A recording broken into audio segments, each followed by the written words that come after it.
Have you ever had that chilling sensation, a subtle shift in the atmosphere of your most intimate relationship, that whispers of a truth too painful to confront? What if certain subtle, almost imperceptible shifts in language, behavior, or even the very energy of a partner could signal not just a growing distance, but something far more specific, far more devastating, that a betrayal has already begun, and perhaps with someone shockingly close to home? Carl Jung, the profound explorer of the human psyche, never offered a simple checklist for infidelity, yet his insights into the unconscious, projection, and the complex dynamics of human connection provide a startlingly precise lens through which to understand the often hidden precursors to betrayal. Prepare to delve into the psychological undercurrents that signal a partner is already cheating not just physically, but psychologically long before any overt act, and often with a person you intimately know. For centuries, betrayal has been one of the most agonizing human experiences. It shatters trust, distorts reality, and leaves deep wounds. But what if the physical act of infidelity is merely the culmination of a much longer, silent, psychological process? Jungian psychology invites us to look beyond the surface, to the unseen forces within the psyche that shape our relationships and, sometimes, lead them astray. We're not talking about simple red flags here. We're exploring the profound unconscious shifts that precede and underpin such a rupture. Jung understood that our relationships are not just conscious agreements. They are dynamic interplay of conscious intentions and vast, often unseen, unconscious forces. Every partnership is a dance between two complex psyches, each bringing their own archetypes, their own shadow aspects, their own unfulfilled desires. When a partner begins to cheat, especially with someone known to you, it often signifies a crucial psychological process at play, a seeking for something missing or unacknowledged within themselves or the existing relationship, projected onto a new, familiar canvas. So, let's talk about these words, these indicators that she is already cheating with someone you know. Jung wouldn't point to specific phrases like "I need more space" or "I'm just so busy lately." While these can be symptoms, Jung would delve much deeper. The words are less about literal verbal declarations and more about a fundamental shift in psychological language, a subtle but profound change in how a partner relates to their own inner world, and subsequently, how they relate to you. Consider the Jungian concept of projection. We all project. We take aspects of our own psyche, desires, fears, unacknowledged qualities, even the idealized images of our anima for men, or animus for women, and unconsciously place them onto others. In healthy relationships, we project these ideals onto our partners, helping to fuel initial attraction and deepening connection. But what happens when that projection shifts? When a partner suddenly begins to project their unfulfilled desires, their longing for a different kind of excitement, or even a part of themselves they feel they cannot express within the existing relationship, onto someone else. This is a critical first word. The psychological energy, the unconscious focus, is no longer solely directed towards you, but is found in new, often covert, recipient. This shift might manifest in a myriad of ways that are not direct verbal confessions, but are, in Jungian terms, deeply significant. You might notice a subtle withdrawal of their inner attention. They may be physically present, but psychologically, they are increasingly absent. Their thoughts, their daydreams, their creative energy previously shared or directed towards the relationship now seem to be held back. A secret inner life beginning to unfold that excludes you. This isn't just about privacy. It's about a redirection of their vital psychological libido, their life energy, towards another unconscious object, often personified by someone in their immediate circle. Another word Jung might point to is the sudden idealization or intense fascination with someone else, particularly someone known to you. This isn't just a casual interest. It's when a colleague, a friend, or even a family acquaintance suddenly takes on an exaggerated significance in their narratives, their thoughts, or their emotional landscape. This known person often becomes a convenient screen onto which your partner can project unfulfilled aspects of their own anima or animus. Perhaps they feel a lack of adventure in their own life, and suddenly, their friend who takes risks seems incredibly alluring. Or they yearn for deeper intellectual conversation, and a mutual acquaintance suddenly becomes the sole recipient of their profound thoughts.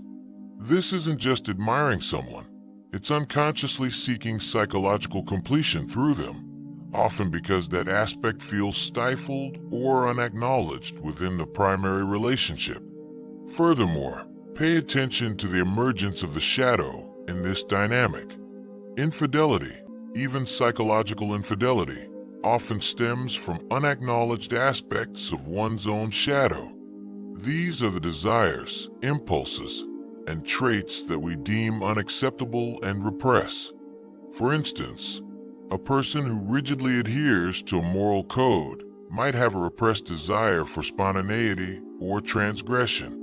When these shadow aspects become too strong to contain and are not integrated into their conscious personality, they might seek an outlet through a new, often forbidden, connection. The someone you know becomes a safe, yet dangerous, vessel for these unacknowledged urges because of their very familiarity. The boundaries are already blurred, the trust already established, making the leap from psychological projection to physical action seem less daunting. The words can also manifest as unexplained changes in their behavior or personality, particularly around certain people or situations. They might become unusually secretive about their phone, their schedule, or their online activity. They might develop new interests or hobbies that seem to align suspiciously with those of the someone you know. Or, conversely, they might become uncharacteristically critical, distant, or irritable with you, the primary partner. This often happens because their psychological energy is being diverted, and maintaining the facade of normalcy becomes increasingly draining. The emotional investment required for the burgeoning connection with the other person leaves less emotional bandwidth for the existing relationship, leading to impatience, resentment, or a general psychological absence. Jung also spoke extensively about the process of individuation, the lifelong journey of becoming a whole, complete self. When an individual feels stuck or unable to pursue their own individuation within a primary relationship, they might unconsciously seek that growth or completion through another person. This isn't necessarily malicious, it's a desperate, unconscious attempt to become more whole by attaching to someone who seemingly embodies a missing piece. The someone you know makes this psychological quest easier because they are already part of a known world, reducing the friction of forming an entirely new connection with a stranger. The cheating, in this sense, is a symptom of an individual's own arrested development, or a cry for a psychological space that the primary relationship isn't providing. So, how can you recognize these subtle words or shifts? It's often a feeling, an intuition, a growing sense of psychological distance, even when physically close, a feeling that their inner world, once shared, has become increasingly impenetrable, a heightened sense of defensiveness or irritability when the someone you know is mentioned, or when questions about their time or new interests arise. The words are in the absence of open communication, the avoidance of intimacy, the silence of shared dreams. It's the subtle redirection of their emotional gaze. Why is it so often someone you know, From a Jungian perspective, familiarity offers a strange kind of psychological safety or convenience. Firstly, there's proximity and opportunity. Our social circles, workplaces, and shared communities are the fertile ground where our unconscious projections often land. The archetypal patterns of connection and desire play out in our immediate environment. Secondly, the known person might already embody certain archetypes or qualities that your partner unconsciously desires or feels is missing. The existing social connection lowers the barrier to initial psychological and later physical intimacy. The forbidden fruit is not just tempting, it's conveniently located on a familiar tree. Thirdly, there's a paradox in the psychological dynamics. While the act itself is a betrayal, choosing someone known can sometimes be an unconscious attempt to avoid completely leaving the established world. It's like keeping one foot in the familiar while reaching for the novel, a reflection of internal conflict and ambivalence. So, what does Jung offer in response to this unsettling insight? He offers tools not for mere detection, but for profound understanding and, crucially, for the prevention of such psychological and physical ruptures. Firstly, deep self-awareness and individuation for both partners. The strongest relationships are built between two individuals who are actively working to become whole within themselves, integrating their own shadow, understanding their own Anima/Animus. When we seek to complete ourselves through another person, we place an impossible burden on the relationship. Secondly, conscious relationship work. This means bringing unconscious dynamics into awareness. It requires open, honest, and often difficult communication, not just about what is said, but about what is felt and unspoken. It's about recognizing when projections are shifting and having the courage to address the underlying psychological needs within the primary relationship. Thirdly, addressing the missing piece internally. If a partner is projecting a desire for adventure, excitement, or a specific quality onto another person, the Jungian path encourages them to explore how they can cultivate that aspect within themselves or integrate it into their primary relationship, rather than seeking it externally. Finally, confronting the shadow within the relationship itself. All relationships have a collective shadow, the unacknowledged resentments, unmet expectations, and suppressed truths between partners.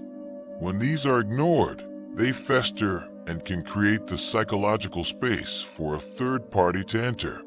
Bringing these into conscious dialogue, even if painful, is vital for long-term health.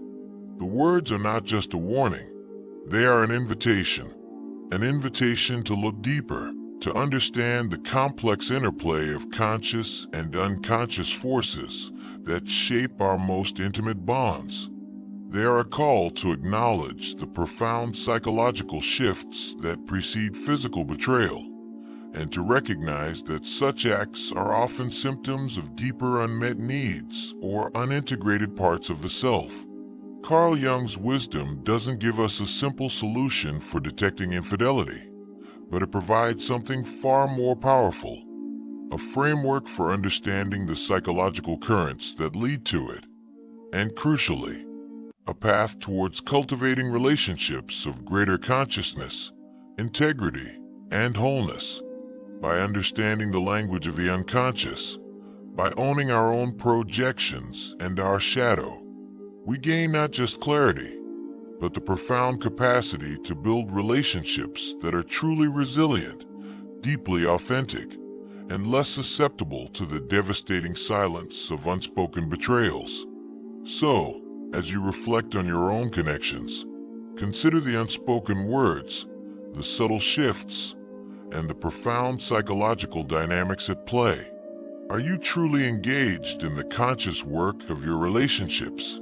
Are you listening to the whispers of the unconscious? What might these deeper insights reveal about the true state of your bonds? Share your thoughts in the comments below, and let's continue this vital conversation.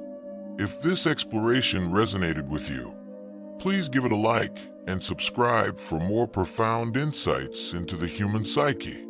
Until next time, keep exploring the depths of your own remarkable consciousness.